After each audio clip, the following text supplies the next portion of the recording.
Hello and welcome to the Small Business Briefing. I'm Brian Calley, CEO of the Small Business Association of Michigan.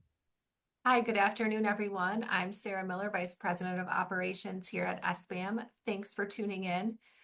We missed last week's show because of a two-day event that we've called Michigan Celebrates Small Business.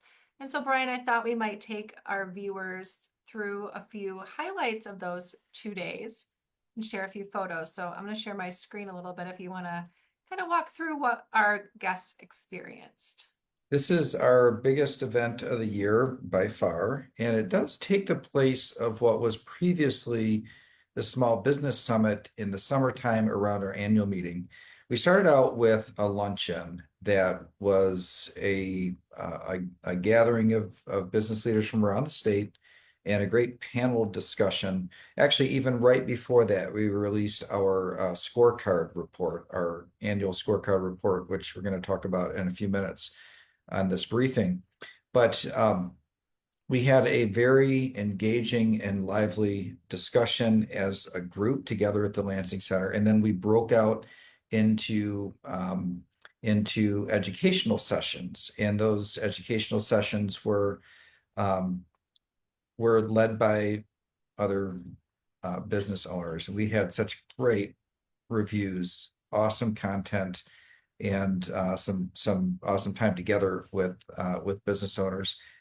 We had a VIP reception that evening, and then the next day we had our Capital Day, and we had a bigger sign up for Capital Day than we've ever had. So we had to split them into two different groups on the floor of the House of Representatives.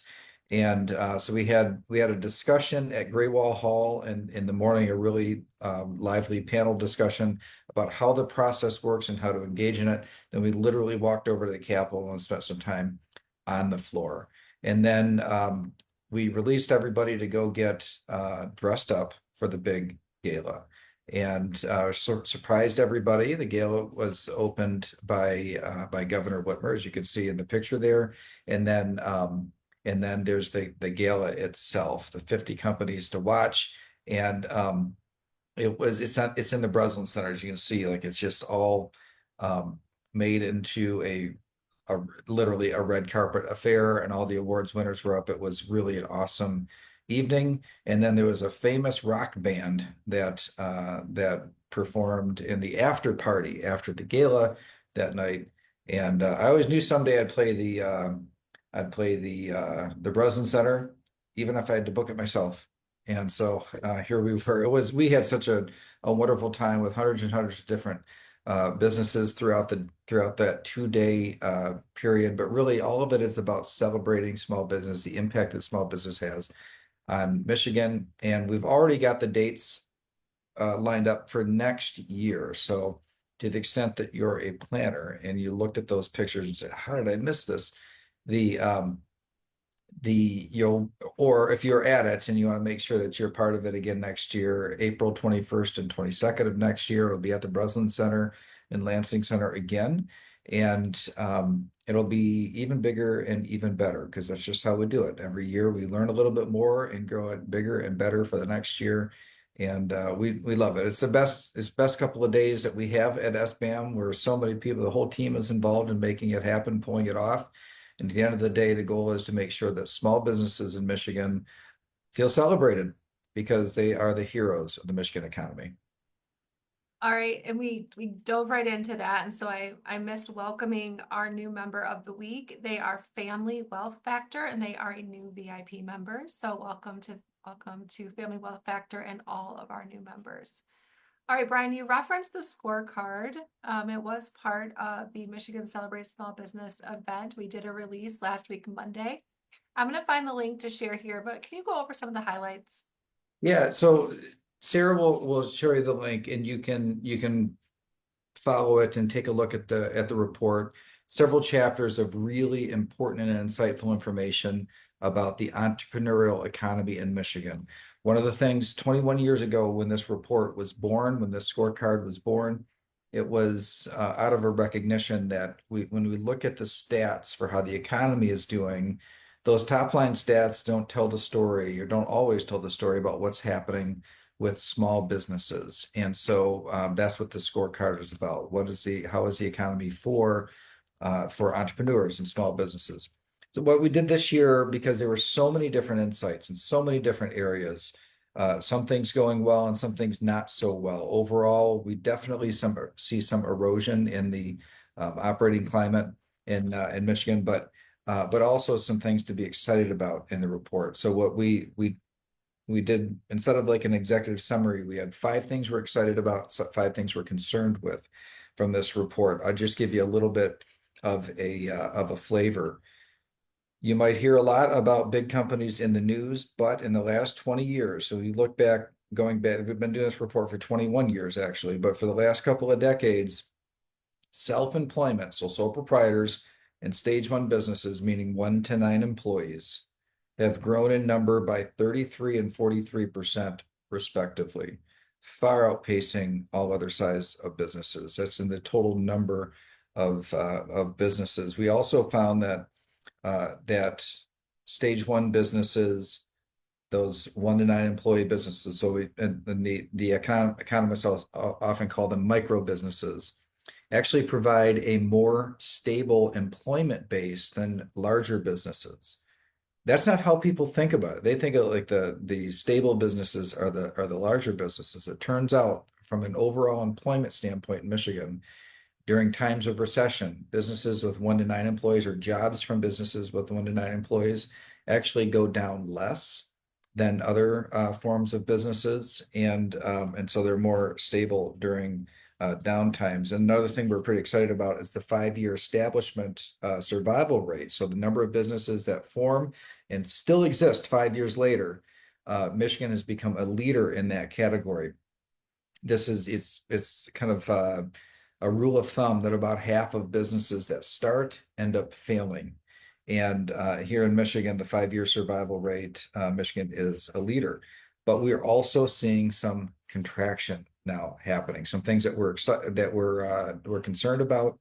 A little bit of flavor of that is that we look at the number of new businesses starting and the number of businesses going out of business, and those lines have crossed. After the pandemic, we saw a surge in new business starts that has trailed off now, and there are more going out than coming in. They're pretty close, they're pretty even. It's not like the bottom has fallen out, but new businesses have exceeded businesses going out for several years in a row. Unfortunately, in 2024, that was not the case.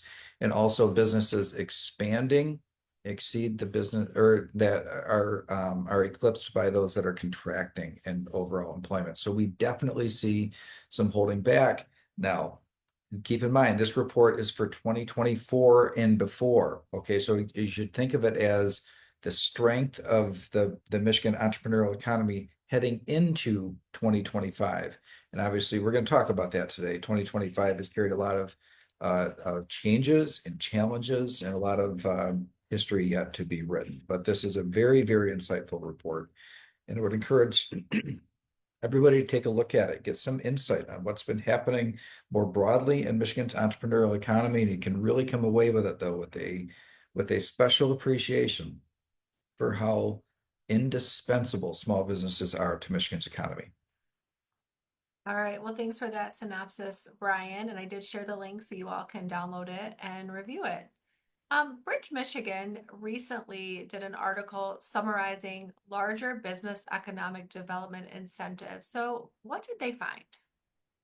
Bridge, Michigan, of course, is a nonpartisan, nonprofit media agency that does really great investigative work. They really get deep into stories. It's not surface level stuff. They've been following economic development tools over the last couple of years, really closely. And I thought it was very telling as they had laid out that over the past couple of years that there are, out of the SOAR fund, which is called the Strategic Outreach and Reserve Fund, which is for these bigger projects, incentives for the bigger projects. There was about $1 billion in incentives awarded from that fund.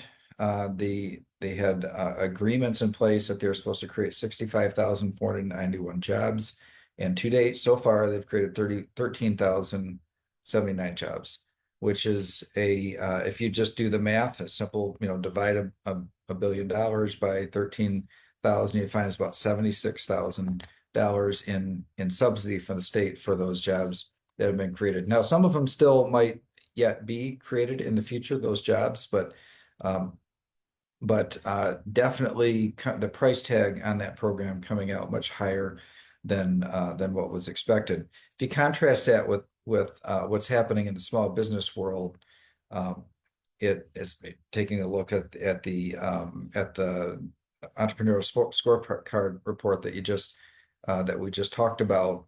You'll see that small businesses not only are the drivers of the economy, the heroes of the Michigan economy, but also the best deal out there. I mean, the more that small business and the environment small businesses are operating in is improved, the more that they are supportive, the better the long-term outcomes, and um, much, much more affordable it turns out than the larger business incentive programs. All right, let's switch gears a little bit here.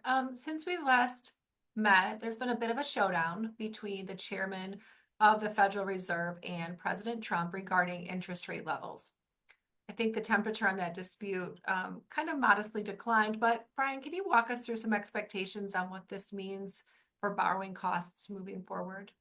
A couple weeks ago, things were really coming to a head between these two. There'd been kind of some public back and forth, and so there was a lot of concern that was about, again, uncertainty. In a time where there's a lot of uncertainty, more uncertainty on just the normal practices, the interactions between the political people, the elected people, and those that are in charge of interest rates and maintaining full employment and keeping inflation under control. There were a lot of concerns brewing about that. The president saying something on True Social to the effect of "Can't wait till Powell is out of there," and people wondered if it'd be an effort to try to fire him or something like that. It's generally been a pretty independent agency. It is appointed. Those positions are presidentially appointed, but they have terms, longer terms that usually exceed the president that appointed them. But when asked directly about it last week, there was confirmation that no, there are no efforts that will be out there to try to fire him, which actually the markets responded pretty sharply favorably to, because it's a convention of the past that will be maintained.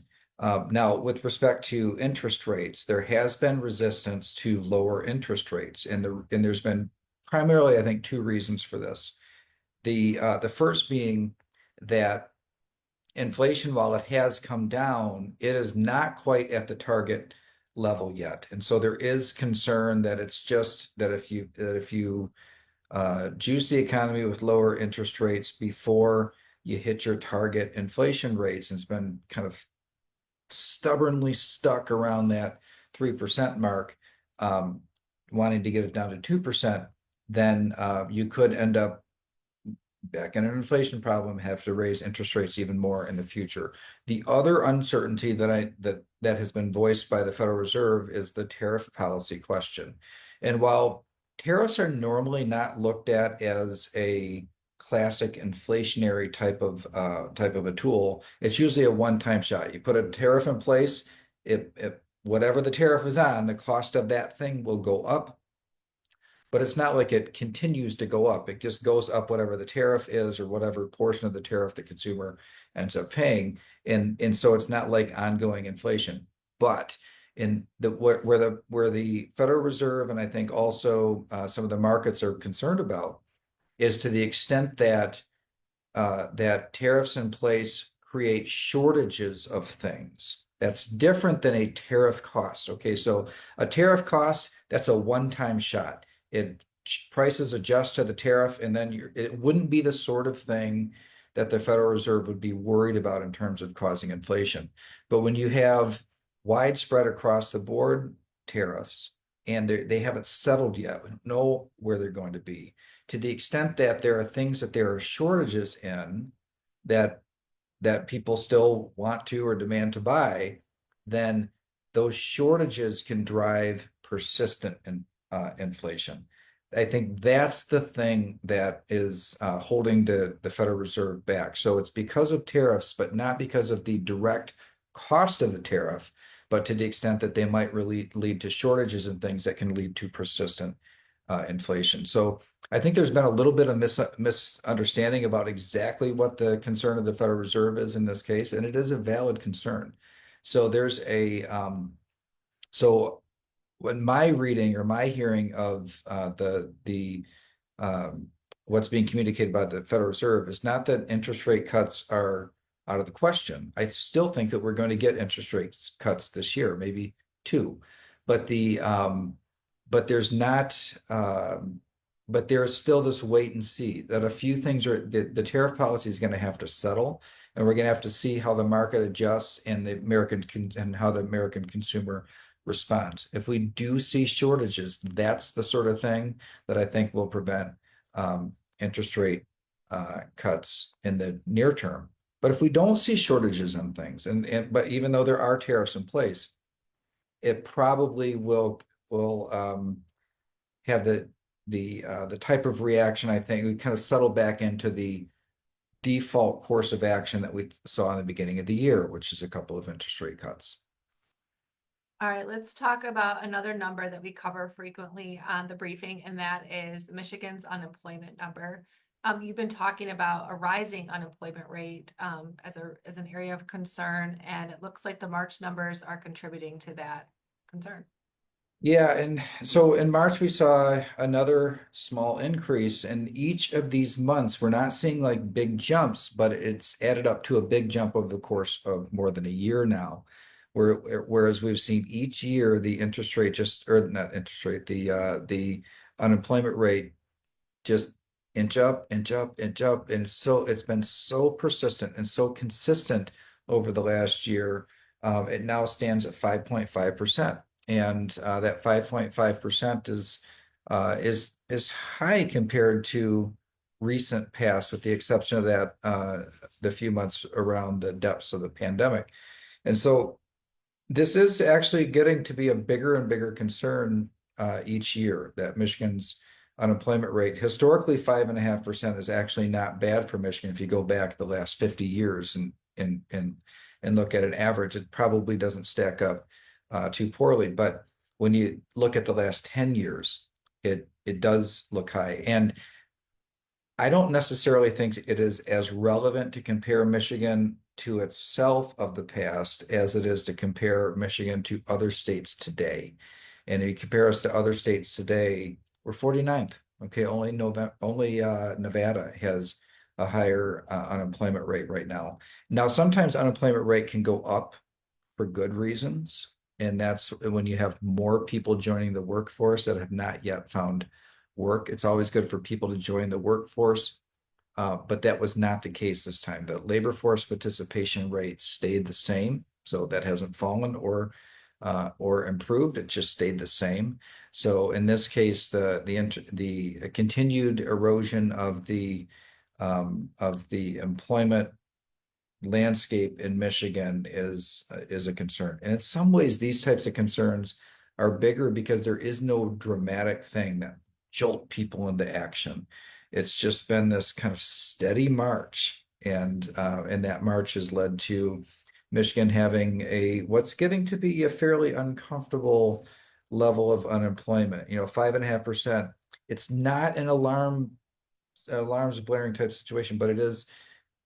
Boy, if it were, it's just something psychological about being over 5%, but then you start getting into 6 or even, hopefully not in the sevens, but those are the types of rates that I think would indicate that Michigan's economy is struggling, especially compared to the country. All right, let's talk about line 5. The Army Corps of Engineers had previously delayed issuing a permit for the new tunnel for line 5, but that appears to now be moving forward. So tell us what changed. The thing that changed, I would say, well, a couple of things. First is informally the posture out of the White House, which is to want to increase domestic sources of energy. But mechanically, the thing that changed is that there was an energy emergency declared. So it's the power of the president to do that. And by doing that, it fast tracks the permitting process. So whereas the Army Corps of Engineers seem to be dragging their feet, something that we would have thought would have been done a year ago. They were saying, oh, probably a couple more years before we even get to it. Now is being worked on. There's a couple of there's still things happening in court on this issue as well, but I think the only reason that you haven't seen early construction work happening is because of the specific permit that the Army Corps of Engineers has to issue. So I think this is a sign that the project probably will happen. It was hard to have confidence in it before this particular permit is issued because it's not the sort of thing that that anybody could really force to happen. It's the Army Corps of Engineers, they do things on their own schedule, and if they said we're going to wait another 3 years before we get to this one, there's really not much you can, as a person trying to get the permit can do. And but in this case, it looks like um, it's fast tracked, but I hesitate to call it fast track because it's been years already. Um, but and even their idea of fast tracked is probably not all that fast, but at least no longer delayed.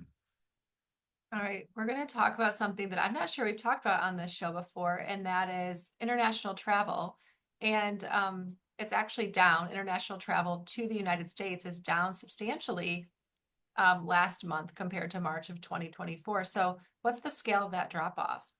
Yeah, there are two stats that I saw that stuck out to me that I wanted to mention.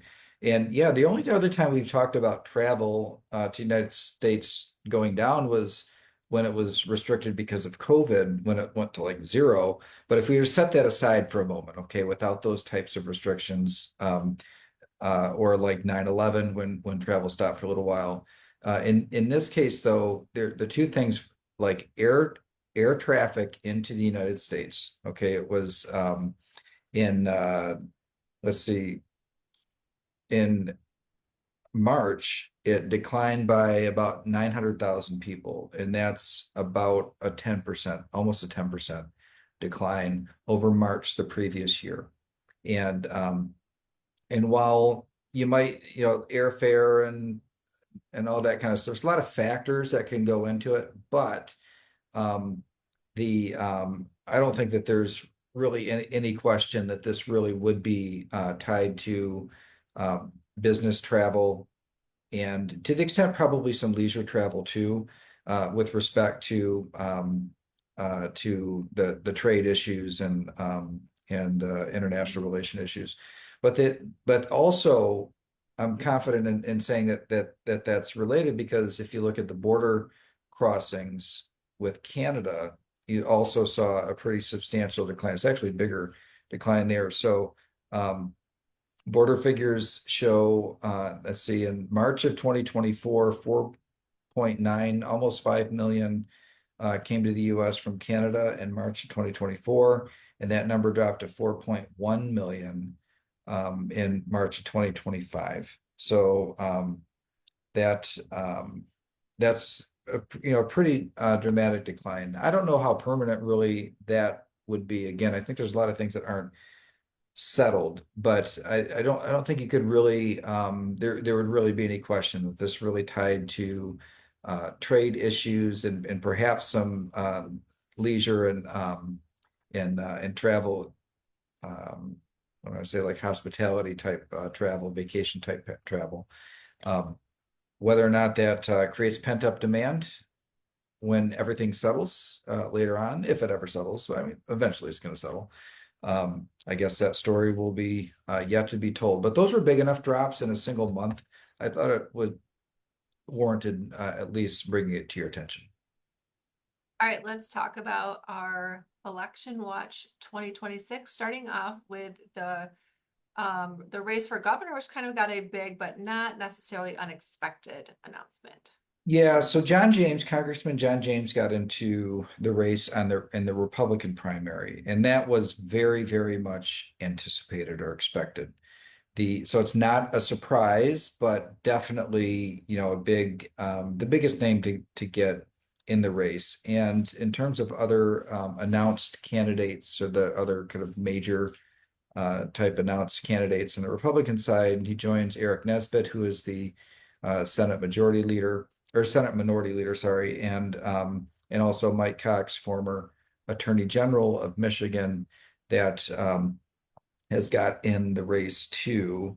And then on the other side of the ticket among Democratic candidates, there hasn't been any change, but Jocelyn Benson, Secretary of State, Garland Gilchrist, the current Lieutenant Governor, and then Chris Swanson, Genesee County Sheriff, being the three kind of major top tier candidates on the other side of the aisle, and of course Mike Duggan, the independent candidate for governor as well. I think John James getting into the race really does shape up the field.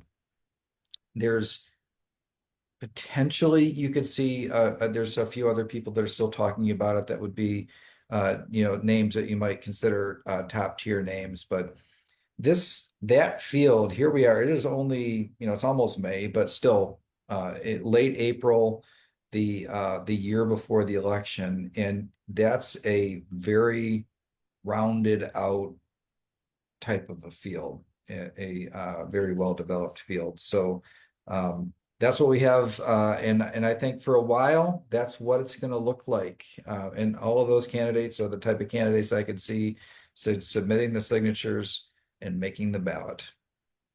All right, let's talk about the race for US Senate, where we also saw a new candidate that you had predicted. Yeah, the so on the Senate side, the you see way more activity among Democrats to run for the United States Senate, and that's where we saw Abdul El Sayed get in the race. If that name sounds familiar, it's because he did run in the primary against Gretchen Whitmer in 2018. He's been the Wayne County Health Officer, and he resigned from that and announced his candidacy for United States Senate. We already saw Mallory McMorrow get in the race, but as soon as I saw State Senator Mallory McMorrow get in the race, it cemented my belief that Haley Stevens would get in the race. These three candidates are, she's a member of Congress from Oakland County. These are three Democrats from different factions within the party. Both political parties they're tense and they have these different groups. And so those are three that come at it from very different approaches. So Haley Stevens, more the kind of traditional Democrats, the Mallory McMorrow, the more progressive and like online social media presence, which is very strong, and then Abdul El Sayed, who got in the race with Bernie Sanders' endorsement. And I don't know if you've noticed, but the Bernie Sanders crowds have been pretty big. There's a lot of energy that has been building in that part of the party. So pretty impressive field that they have put together already of legit candidates. Dana Nessel also said to be in the mix and maybe considering running as well. On the Republican side, it kind of looks like Mike Rogers is who a former member of Congress who ran last time, and very, very close race against Alyssa Slotkin, but came out behind. Actually, it ended up being less than 20,000 votes. Very close election. He might just walk into the nomination, but Tudor Dixon is said to be thinking about it as well, who was a candidate for governor in, let's see, it would have been 2022. The opponent to Gretchen Whitmer in 2022 is said to be thinking about it as well. All right, I don't know how long your Data Monday is. Do you want Yeah, to? well, let's actually we'll put a pin in date at Monday till next time. Okay. But let me just say one more thing. Excuse me, one more thing about these fields. Remember I said it was very well rounded on the governor's election. In the U.S. Senate election, you see potentially a much less competition for the Republican nomination. And I think that has a lot to do with the fact that the party of the president usually in the next election doesn't do particularly well. And so the top tier Republican candidates are saying, you know what, if you run for governor, there's an independent candidate there, Mike Duggan. And so the math is easier to imagine that the top tier Republican candidates are kind of gravitating toward the governor's election. I think because you have a legit independent candidate that is in the mix there. And the other side, I think it probably is, kind of putting the math together. Mike Rogers looks at it like, hey, I've already got a campaign apparatus built. I almost won in the last election. Give it another shot in this one. But if somebody was looking at these races and say, I want to get in from scratch and run a U.S. Senate campaign in what could be a year with headwinds, it looks to me like the Democrats view this as an opportunity on both sides, and Republicans are mainly have fixed their gaze toward the governor's office as the more winnable seat. But we shall see. It's hard to predict things in elections. That's why they actually hold the elections, and so we'll see how it turns out if they end up being close or not. But at this point, Michigan is squarely in the middle of the mix of who the nation looks at as like the most in play states. Think of like Florida and Ohio 20 years ago. That's Michigan and Pennsylvania these days. All right, well, thanks for your insight, Brian, and thanks everybody for tuning in today. Hope you have a great week. We will see you back here next Monday at 3 o'clock. Thanks, everybody. See you next time.